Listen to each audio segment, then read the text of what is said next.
여러분, 충격적인 소식입니다. 지금 이 시간에도 태국과 캄보디아 국경에서 전쟁이 한창입니다. 포탄이 터지고 전투기가 날아다니고 마을이 불타고 있습니다. 그런데 여기서 놀라운 반전이 있습니다. 태국군이 사용하는 전투기, 폭탄, 이 모든 무기가 바로 대한민국에서 만든 겁니다. 한국이 전투기를 만든다고요? 네, 말씀. 네, 맞습니다.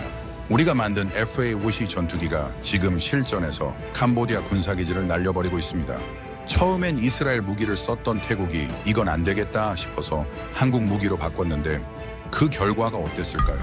캄보디아 국경 지역이 순식간에 초토화됐고 태국 조종사들은 목숨을 구했습니다. 태국 국방부는 긴급하게 한국산 폭탄 100발을 추가 주문했고 동남아 전체가 지금 한국 무기를 사겠다고 줄을 서고 있습니다. 도대체 한국 무기가 뭐길래 전쟁의 판도를 완전히 바꿔놓은 걸까요? 태국 공군 파일럿이 직접 전한 놀라운 실전 이야기, 지금 바로 들어보시겠습니다. 시작에 앞서 좋아요와 구독 눌러주시면 한국의 더 많은 이야기를 소개하는 데에 큰 힘이 됩니다. 안녕하세요. 저는 태국 공군 제4비행단에서 복무했던 만온 위라와십니다. 여러분께 제가 직접 겪은 이야기를 들려드리려고 합니다. 캄보디아와의 국경에서 시작된 충돌은 저와 동료들의 인생을 완전히 바꿔놓았지요. 그 과정에서 한국이라는 나라가 얼마나 대단한지 뼈저리게 느꼈습니다.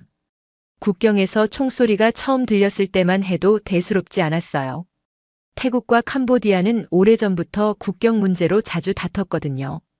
프레아 비헤아르 사원이라는 900년도 더 된 유적지를 두고 서로 자기네 땅이라며 한치도 물러서지 않았던 겁니다. 그날 국경 초소에서 캄보디아 군인이 총에 맞아 숨졌습니다. 누가 먼저 쏘았는지는 지금도 논란이지만 그 이후 모든 게 달라졌지요. 양국 정부는 서로를 비난했고 국경은 완전히 봉쇄됐어요. 캄보디아는 태국산 물건 수입을 중단했고 전기와 인터넷까지 끊어버렸습니다. 곧 해결되리라 믿었어요. 외교관들이 나서면 금방 풀릴 거라고요. 하지만 현실은 정반대였습니다. 여름이 되자 국경 근처에서 순찰하던 우리 병사들이 지뢰를 밟았어요. 3명이 중상을 입었고 1명은 다리를 잃었습니다. 소련제 지뢰였고 캄보디아가 주로 쓰는 무기였지요. 군 수뇌부는 즉각 캄보디아의 소행이라 발표했습니다. 캄보디아는 부인했지만 이미 분위기는 돌이킬 수 없었어요. 그러던 어느 아침 전쟁이 터졌습니다. 수린 지역 사원 앞에서 캄보디아군이 무기를 들고 우리 철조망으로 다가왔다는 보고가 들어왔어요. 우리 병사들이 소리쳤습니다. 물러서라고, 더 이상 오지 말라고요. 하지만 그들은 멈추지 않았지요. 첫 총성이 울렸습니다. 국경 전체가 순식간에 전쟁터로 변했어요. 박격포가 날아다니고 로켓이 터지고 민간인들이 비명을 지르며 도망쳤습니다. 국경 마을 주민들이 캄보디아군의 포격에 쓰러졌고 수십 명이 부상당했어요.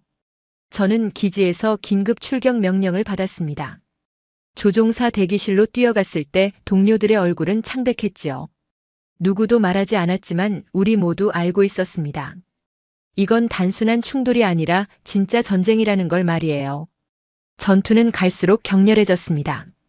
캄보디아는 다연장 로켓포로 우리 마을을 공격했고 우리는 전투기로 응수했어요.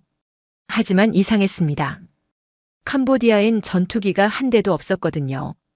우리가 일방적으로 하늘을 장악했는데도 쉽게 이기지 못했어요. 캄보디아군은 지상에서 끈질기게 버텼습니다.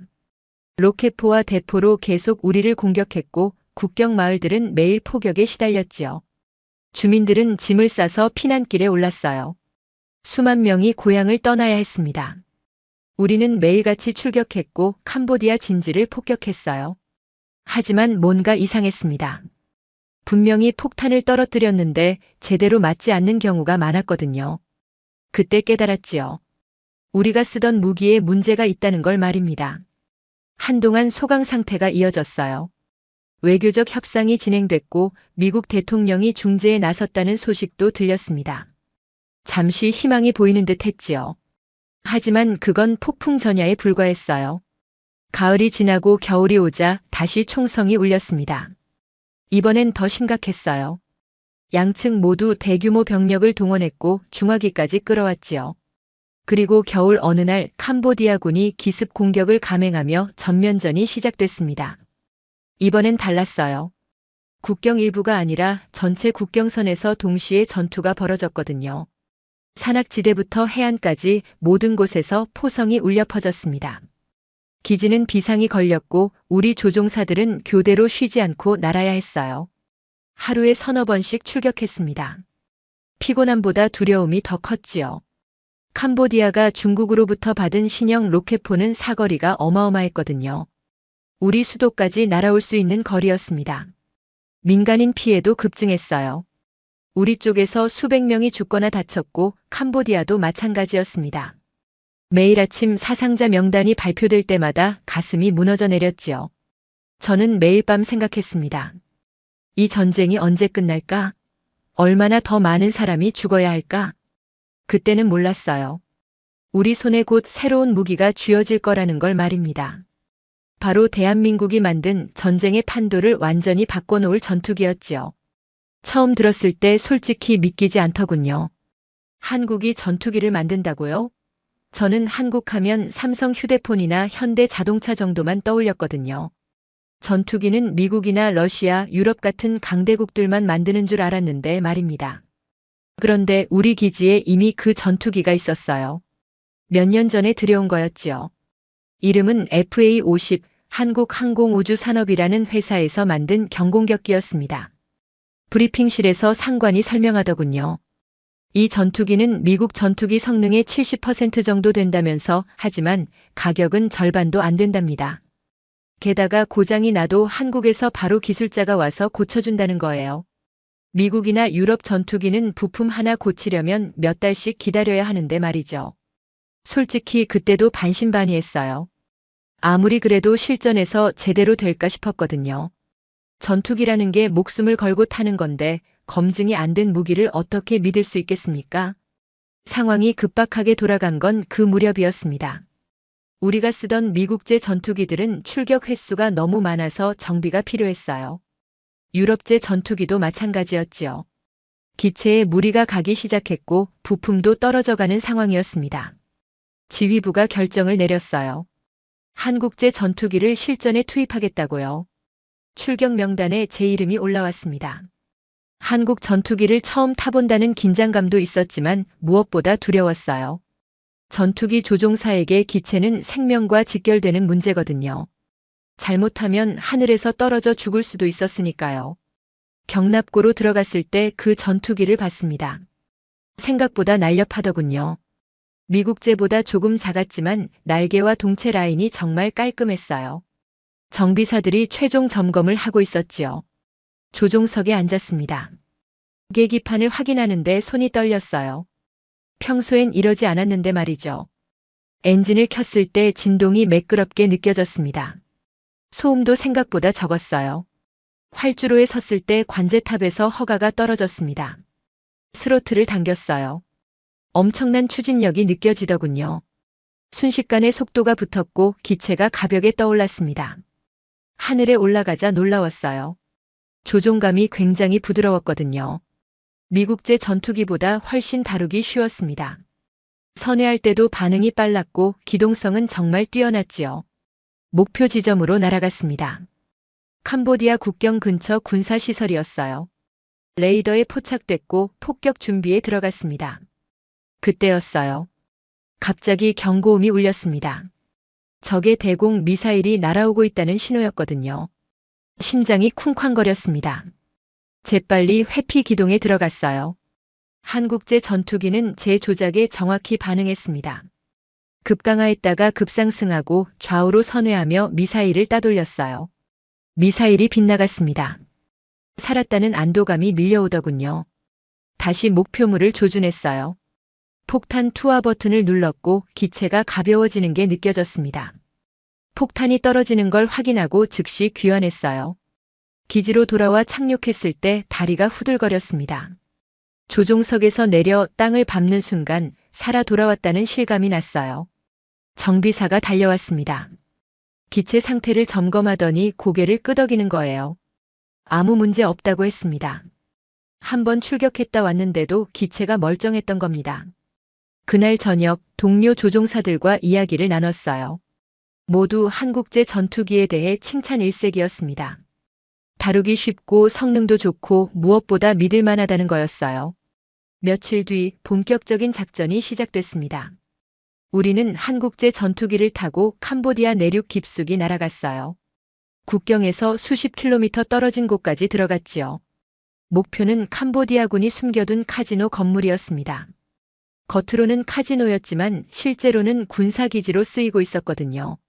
무기를 보관하고 병사들이 주둔하고 있었던 거예요. 편대를 이뤄 날아갔습니다. 저를 포함해 4대의 전투기가 함께 움직였어요. 레이더에 목표물이 잡혔고 공격 준비에 들어갔지요. 폭탄을 투하했습니다.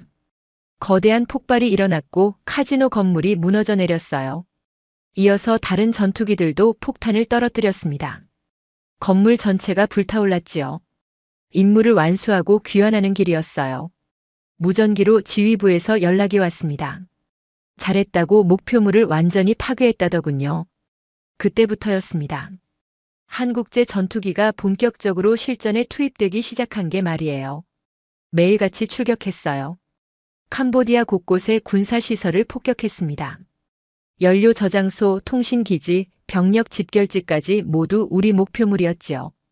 한국제 전투기는 단 한 번도 저를 실망시키지 않았어요. 어떤 기상 조건에서도 안정적으로 날았고 폭탄을 정확히 투하했습니다. 고장도 거의 나지 않았지요. 다른 조종사들도 마찬가지였습니다.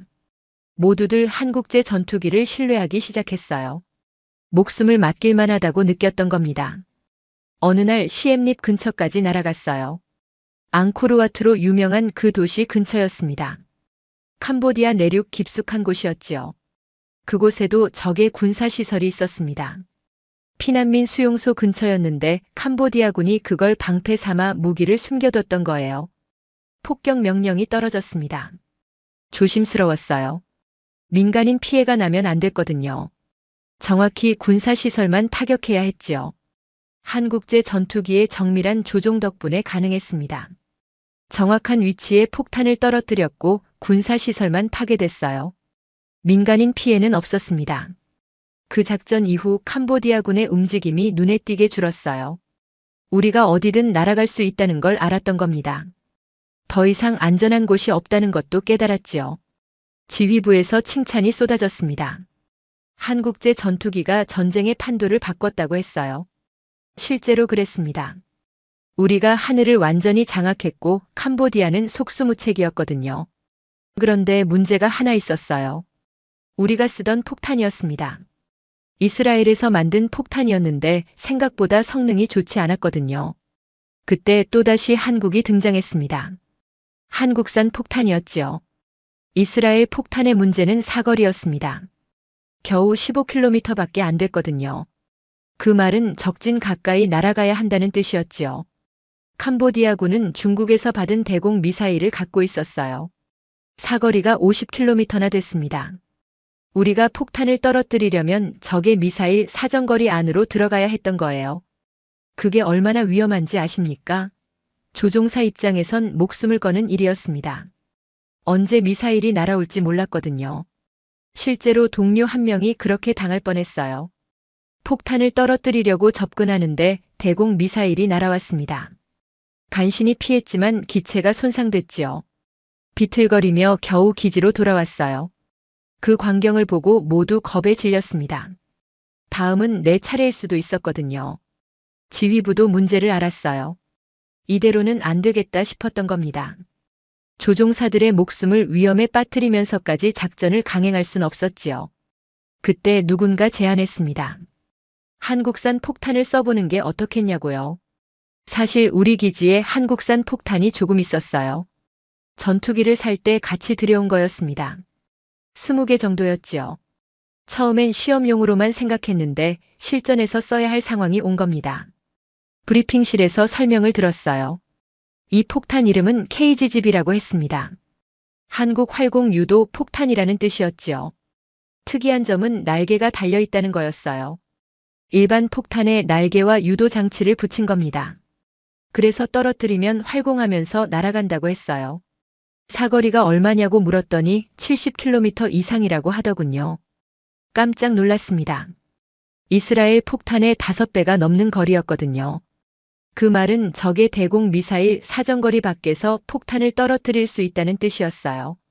안전하게 공격할 수 있다는 거였지요. 게다가 가격도 저렴했습니다. 이스라엘 폭탄보다 훨씬 쌌어요. 기존 폭탄에 키트만 붙이면 되니까 제작비가 적게 드는 거였습니다. 처음 실전에 쓴 날을 잊을 수가 없어요. 출격 명령을 받고 한국산 폭탄을 장착했습니다. 생김새부터 달랐어요. 날개가 접혀 있었고 유도 장치가 앞쪽에 붙어 있었지요. 목표 지점으로 날아갔습니다. 캄보디아군 진지였어요. 평소 같았으면 위험을 무릅쓰고 가까이 접근해야 했습니다. 하지만 이번엔 달랐어요. 멀찌감치 떨어진 곳에서 폭탄을 투하했습니다. 70km 정도 떨어진 위치였지요. 폭탄이 떨어지자 날개가 펼쳐졌어요. 그리고 유도 장치가 작동하면서 목표물을 향해 날아갔습니다. 마치 살아있는 것처럼 방향을 바꾸며 활공했지요. 레이더로 지켜봤어요. 폭탄이 정확히 목표물을 향해 날아가는 게 보였습니다. 그리고 명중했어요. 엄청난 폭발이 일어났지요. 믿을 수 없었습니다. 이렇게 멀리서 떨어뜨렸는데 정확히 맞췄다니요. 게다가 적의 대공 미사일 사정거리 밖이었기 때문에 완전히 안전했어요. 기지로 돌아와 보고했습니다. 지휘관이 크게 기뻐했어요. 드디어 제대로 된 무기를 찾았다는 표정이었지요.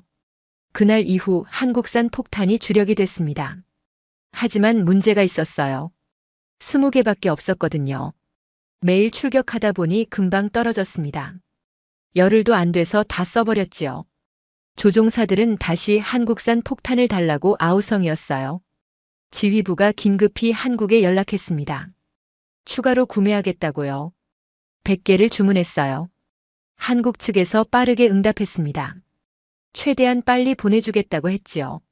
며칠 만에 물량이 도착했어요. 놀라운 속도였습니다. 새로 도착한 폭탄들을 보고 안도했어요. 이제 마음 놓고 작전을 수행할 수 있겠다 싶었거든요. 본격적으로 공세에 나섰습니다. 한국산 폭탄으로 캄보디아 곳곳을 공격했어요. 군사기지, 보급로, 지휘부까지 모두 타격 대상이었지요. 특히 효과적이었던 건 정확도였습니다. 유도 장치 덕분에 거의 빗나가는 법이 없었어요. 떨어뜨리면 반드시 목표물에 명중했지요. 어느 날은 캄보디아군 탄약고를 폭격했습니다. 한국산 폭탄 한 발로 탄약고 전체를 날려버렸어요. 연쇄 폭발이 일어나면서 주변 시설까지 다 파괴됐지요. 또 어느 날은 연료 저장소를 공격했습니다. 폭탄이 명중하자 거대한 화염이 치솟았어요. 검은 연기가 하늘 높이 올라갔지요. 캄보디아군은 속수무책이었습니다. 우리가 안전한 거리에서 공격하니 막을 방법이 없었던 거예요. 대공 미사일도 소용없었지요. 조종사들 사이에서 한국산 폭탄은 전설이 됐습니다. 모두들 이 폭탄을 쓰고 싶어 했어요. 목숨을 지켜주는 무기였거든요. 실제로 생존율이 크게 올라갔습니다. 위험한 거리까지 접근하지 않아도 되니까 피격당할 확률이 확 줄었지요. 조종사들의 사기도 높아졌어요. 지휘부도 만족했습니다. 적은 비용으로 큰 효과를 보고 있었거든요. 이스라엘 무기보다 싸면서도 성능은 훨씬 좋았으니까요. 한국이라는 나라가 새삼 대단하게 느껴졌습니다. 전투기도 만들고 정밀 폭탄도 만들고요. 게다가 품질도 최고 수준이었지요. 동남아 다른 나라들도 주목하기 시작했어요. 필리핀, 말레이시아, 인도네시아에서 문의가 들어왔다고 했습니다. 한국 무기를 사고 싶다는 거였지요. 우리의 성공 사례가 입소문을 탄 겁니다. 실전에서 검증됐으니 믿을 만하다고 판단한 거예요. 한국산 폭탄 덕분에 전세가 완전히 바뀌었습니다. 우리가 일방적으로 공격할 수 있었고 캄보디아는 당하기만 했지요.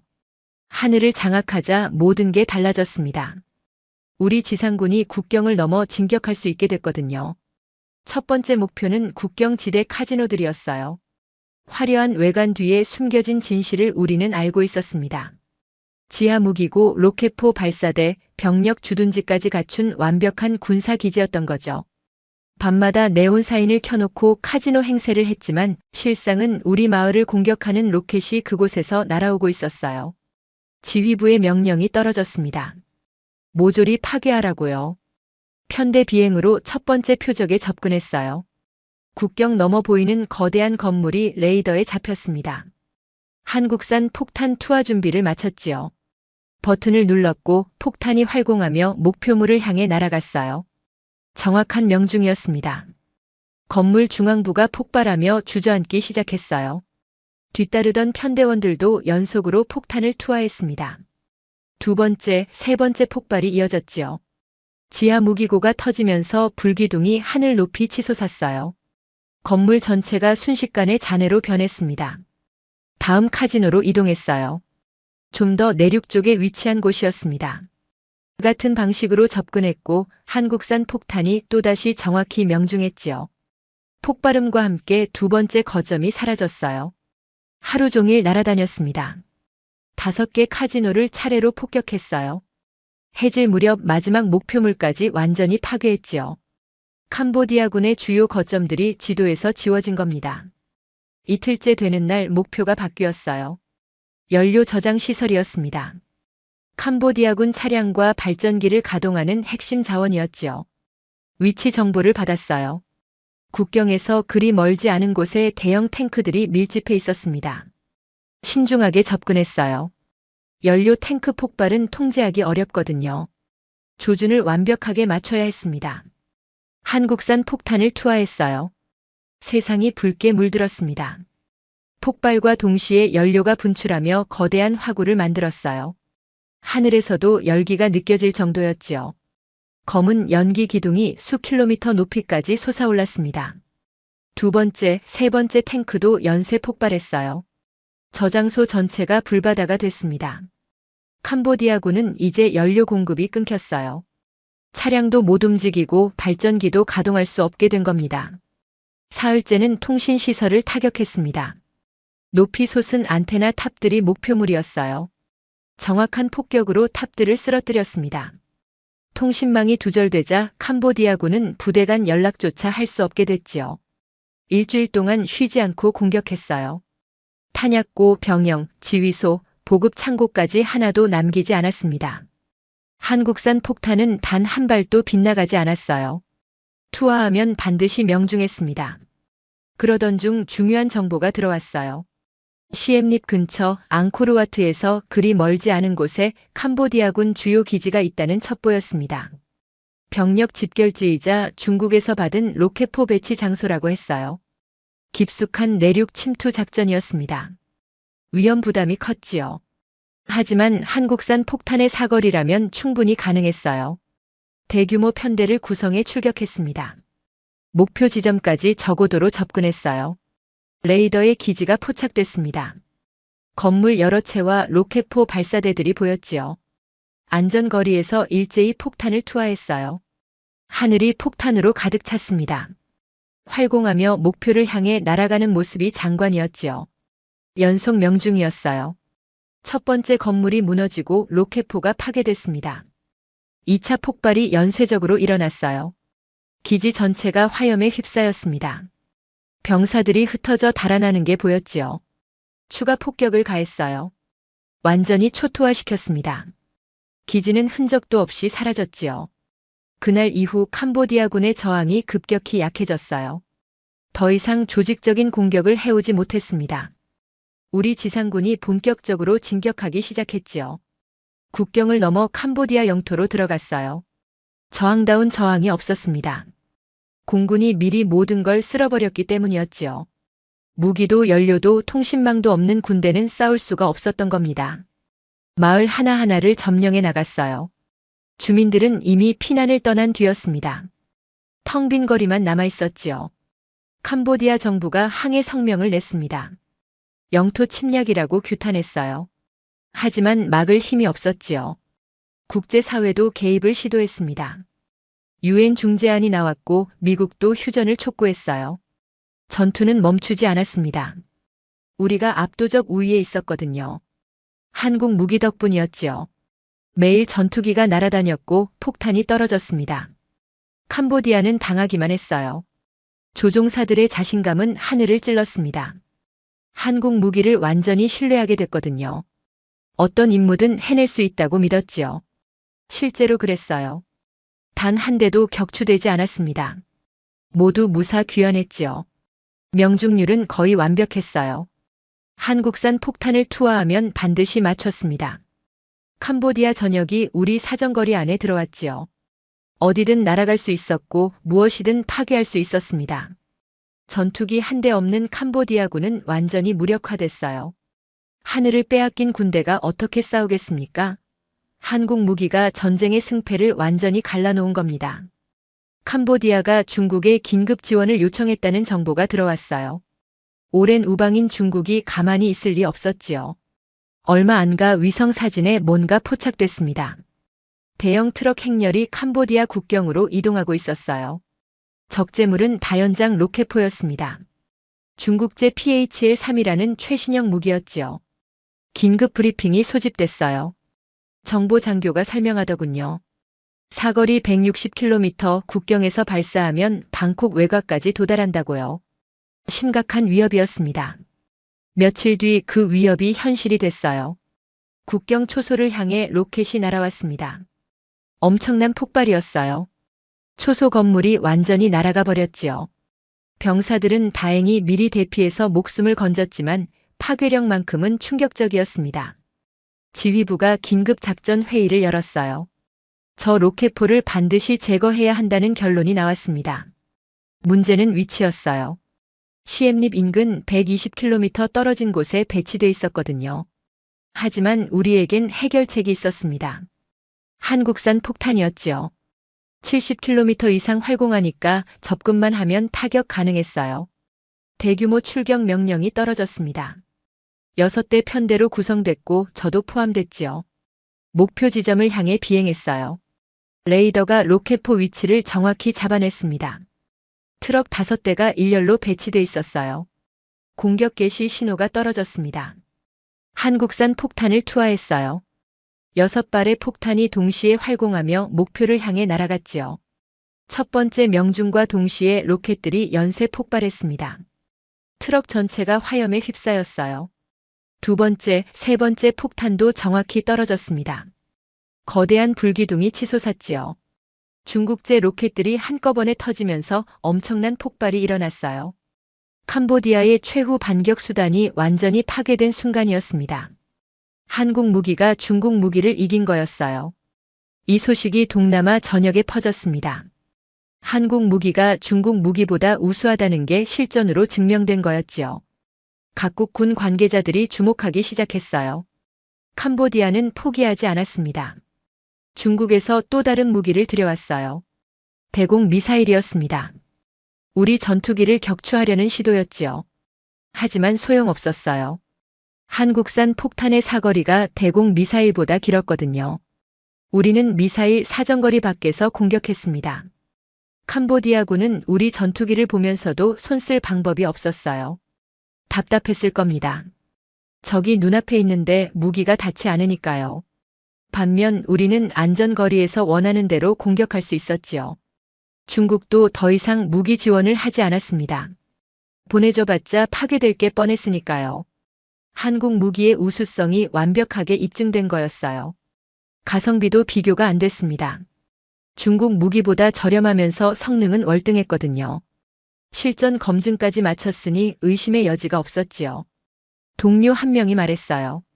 한국 무기 아니었으면 우리 진작에 전멸했을 거라고요. 모두 고개를 끄덕였습니다. 사실이었거든요. 중국은 캄보디아에 각종 무기를 지원했어요. 로켓포, 미사일, 대포까지 다양했습니다. 하지만 결과는 똑같았지요. 우리가 모조리 파괴해버렸어요. 한국산 폭탄의 정확도와 사거리 앞에선 어떤 무기도 무용지물이었습니다. 안전하게 접근해서 정확히 타격할 수 있었으니까요. 전투가 계속되면서 하나 확실해진 게 있었어요. 현대전에서 공중 우세가 절대적이라는 사실이었습니다. 캄보디아는 지상군도 있고 중국제 무기도 있었어요. 하지만 전투기가 없었지요. 그 결과 우리에게 일방적으로 당했습니다. 하늘을 빼앗긴 군대는 싸울 수조차 없었던 거예요. 주변국들이 이 광경을 똑똑히 지켜봤을 겁니다. 교훈은 명확했지요. 전투기 없이는 전쟁을 할 수 없다는 것, 그리고 한국 무기가 그 해답이라는 거였어요. 전황 소식은 동남아 전역으로 빠르게 퍼져나갔어요. 각국 군부에서 우리 전투 상황을 면밀히 분석하고 있었습니다. 어느 날 필리핀 공군 대표단이 기지를 찾아왔어요. 한국제 전투기를 직접 보고 싶다며 방문 요청을 해왔던 겁니다. 경납고로 안내했습니다. 전투기 앞에 선 그들의 표정이 진지했어요. 기체를 꼼꼼히 살펴보더군요. 실전 성능이 어떠냐고 물었습니다. 솔직하게 답했어요. 완벽하다고요. 단 한 번도 실망시킨 적 없다고 했지요. 그들이 감탄했습니다. 믿기 어렵다는 표정이었어요. 자기들도 꼭 도입하고 싶다고 했습니다. 말레이시아에서도 연락이 왔다고 들었어요. 한국산 폭탄에 큰 관심을 보인다는 거였습니다. 인도네시아는 전투기와 폭탄을 패키지로 구매하고 싶다고 했지요. 한국 무기 열풍이 불기 시작한 겁니다. 이유는 분명했어요. 당장 쓸 수 있는 무기였거든요. 미국이나 유럽 무기는 주문해도 몇 년을 기다려야 했습니다. 가격도 엄청나게 비쌌지요. 중국 무기는 저렴했지만 신뢰할 수 없었어요. 실전 검증이 안 됐으니까요. 우리 전투에서 한국 무기에 완패했다는 것도 다들 알고 있었습니다. 한국 무기는 달랐어요. 가격은 합리적이고 성능은 검증됐고 납품은 빨랐습니다. 유지보수도 편했지요. 한국 기술자들이 현지까지 와서 도와줬거든요. 부품 공급도 안정적이었어요. 필요하면 즉시 보내준다고 했습니다. 이런 장점들이 알려지면서 주문이 쏟아지기 시작했지요. 동료들과 이야기를 나눴어요. 한국이 정말 놀라운 나라라고요. 작은 나라가 이런 첨단 무기를 만들다니 믿기지 않았습니다. 전투기만이 아니었어요. 자주포, 전차, 장갑차까지 세계 수준이라고 하더군요. 70년 전만 해도 전쟁으로 폐허가 된 나라였다고 들었어요. 그런 나라가 이렇게 발전했다니 기적 같았지요. 한국 기술자와 대화할 기회가 있었습니다. 폭탄 추가 물량을 가져왔을 때였어요. 궁금한 게 많았습니다. 어떻게 이런 무기를 만들 수 있냐고 물었지요. 그의 대답이 인상적이었어요. 절박함에서 나온 거라고 했습니다. 북한과 대치하고 있어서 좋은 무기가 절실했다는 거예요. 살아남기 위한 몸부림이었다고 했지요. 온 국민이 힘을 모았답니다. 과학자, 기술자, 노동자 모두가 최선을 다했다고 해요. 실패해도 포기하지 않았답니다. 계속 연구하고 개선했다는 거였어요. 수십 년간의 노력이 지금의 한국 무기를 만들었다고 했습니다. 감동적이었어요. 한 나라가 살아남기 위해 얼마나 치열하게 노력했는지 알 수 있었거든요. 우리가 그 무기로 목숨을 지키고 있다는 게 자랑스러웠어요. 한국에 감사한 마음이 들었습니다. 동남아 다른 나라 군인들도 같은 생각이었을 겁니다. 그래서 한국 무기를 사려고 줄을 선 거지요. 베트남에서도 문의가 왔다고 들었어요. 중국과 긴장 관계라 한국 무기가 중국 무기를 이긴 걸 주목했던 겁니다. 중남미까지 관심을 보였답니다. 콜롬비아, 페루 같은 나라들이었어요. 한국 무기의 명성이 전 세계로 퍼져나가고 있었지요. 한국은 더 이상 작은 나라가 아니었습니다. 세계가 인정하는 방산 강국이 된 거예요. 하지만 승리의 이면엔 참혹한 현실이 있었어요. 사람들이 죽어가고 있었습니다. 국경 마을들은 완전히 폐허가 됐어요. 집들이 불타고 도로가 파괴됐습니다. 주민들은 모두 피난길에 올랐지요. 남쪽으로 북쪽으로 뿔뿔이 흩어졌어요. 난민 수가 수만 명을 넘었습니다. 캄보디아 쪽이 특히 심각했어요. 우리 폭격으로 집을 잃은 사람들이 많았거든요. 갈 곳도 없이 떠돌아다녔지요. 국제 구호 단체들이 들어왔습니다. 음식과 물을 나눠주고 천막을 쳐줬어요. 하지만 턱없이 부족했습니다. 사람이 너무 많았거든요. 아이들이 가장 힘들어했어요. 부모를 잃은 아이들도 많았습니다. 한 소녀를 봤어요. 폭격으로 다리를 다쳤다고 했습니다. 제대로 걷지도 못하더군요. 가슴이 무너졌어요. 우리가 떨어뜨린 폭탄 때문일지도 모른다는 생각에 말이에요. 전쟁이 옳은 일인지 의문이 들었습니다. 동료들도 비슷했어요. 출격할 때마다 마음이 무거웠습니다. 명령이니까 따랐지만 기쁘지는 않았지요. 미국이 다시 중재에 나섰어요. 대통령이 직접 양국의 휴전을 촉구했습니다. 잠시 전투가 멈췄어요. 협상 테이블이 마련됐지요. 희망이 보였습니다. 이제 끝나는 건가 싶었어요. 하지만 며칠 만에 총성이 다시 울렸습니다. 협상 결렬이었어요. 양측 다 물러서지 않았습니다. 태국은 영토 확보를, 캄보디아는 자존심을 지키려 했지요. 전쟁은 계속됐어요. 사상자가 늘어갔습니다. 난민도 계속 증가했지요. 앙코르와트 근처까지 전선이 확대됐어요. 세계 문화유산이 위험에 처한 겁니다. 국제사회가 강력히 항의했어요. 유적을 파괴하지 말라고요. 우리도 조심했습니다. 가능한 한 유적지를 피해 공격했지요. 하지만 캄보디아가 유적 근처에 군사시설을 배치했어요. 방패로 쓴 겁니다. 어쩔 수 없이 타격해야 할 때도 있었지요. 최대한 정밀하게 공격했어요. 관광 산업이 완전히 마비됐습니다. 시엠립에 관광객이 한 명도 없었어요. 호텔 문 닫고 상점 철시했지요. 경제 피해도 엄청났습니다. 양국 모두 전쟁 비용에 허덕였어요. 국민들이 지쳐갔습니다. 언제 끝날지 모르는 전쟁에 불안해했지요. 반전 시위가 일어났어요. 더 이상 싸우지 말라고 외쳤습니다. 정부는 듣지 않았어요. 전쟁을 멈출 생각이 없었지요. 매일 출격하면서 생각했어요. 이 전쟁의 끝은 어디일까? 승리한다 해도 잃은 게 너무 많았습니다. 사람도 재산도 평화도 모두 잃었지요. 전쟁은 아직 끝나지 않았어요. 하지만 한 가지는 분명했습니다. 한국 무기가 승리의 핵심이었다는 거지요. 한국 정부와 방산업체 관계자들이 기지를 찾아왔어요. 실전 피드백을 받고 싶다고 했습니다. 조종사들이 모였어요. 솔직하게 의견을 말했습니다. 모두 칭찬 일색이었어요. 전투기도 폭탄도 모든 게 완벽했다고요. 한국 측이 기뻐했습니다. 실전 검증이 최고의 증명이라고 했지요. 새로운 무기들도 소개했어요. 차세대 전투기 개발 중이라고 했습니다. KF-21이라는 이름이었어요. 더 빠르고 강력하다고 하더군요. 관심이 갔습니다. 지금 것도 훌륭한데 더 발전된 건 어떨까 싶었지요. 자주포 이야기도 나왔어요. K9이 세계적으로 유명하다고 했습니다. 폴란드, 호주, 인도가 쓴다더군요. 정말 대단한 나라구나 싶었어요. 이렇게 많은 무기를 만들어 수출한다니 말이에요. 태국 성공 사례 덕분에 주문이 폭주한답니다. 필리핀이 전투기 추가 구매를 결정했대요. 말레이시아도 폭탄 대량 주문했다고 했지요. 인도네시아, 베트남, 중남미까지 문의가 쏟아진답니다. 모두 한국 무기를 원한다는 거였어요. 우리가 증명했으니까요. 실전에서 완벽하게 작동한다는 걸 말이에요. 한국 무기는 이제 세계 최고 선택지가 됐습니다. 가격 대비 성능이 뛰어났고 신뢰할 수 있었지요. 미국이나 유럽처럼 비싸지도 않았어요. 중국이나 러시아처럼 불안하지도 않았고요. 딱 적당했습니다. 실용적이고 효과적이었지요. 게다가 한국은 계속 발전하고 있었어요.